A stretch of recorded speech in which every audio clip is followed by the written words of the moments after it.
community watching.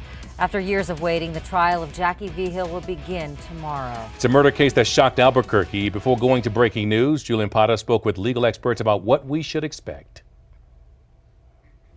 Guys, a lot of time has passed since Vigil's murder, but this week is the beginning of the final stretch in this case.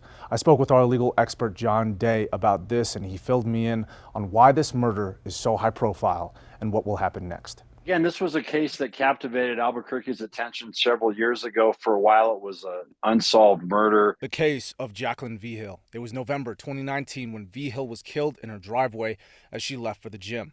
Shot and killed, police say, by Luis Talamantes Romero. Sam Vigil, Jackie's husband, saying in the past, it's a haunting tragedy. That sound and image haunt me.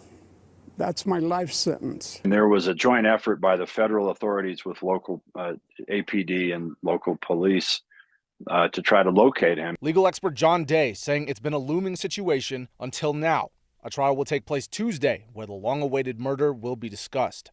Since so much time has passed and information about the incident has gotten out, Day says the court's selection of jurors may be a challenge. You've always got to be concerned that there be jurors who have information that will have swayed them one way or the other. This may be a pool of jurors who have been sitting around waiting to be called, not literally, but waiting for a notice from the courts to come on in. It's been over 3 years since Vigil lost her life. Her husband, Sam Vigil, outspoken about getting justice for his wife. Now, Day says the time has come for the people to decide what happens next. And at the end of the day, at the end of the trial, it's going to be in the hands of the jurors, and the 12 of them are going to sit around and decide his fate.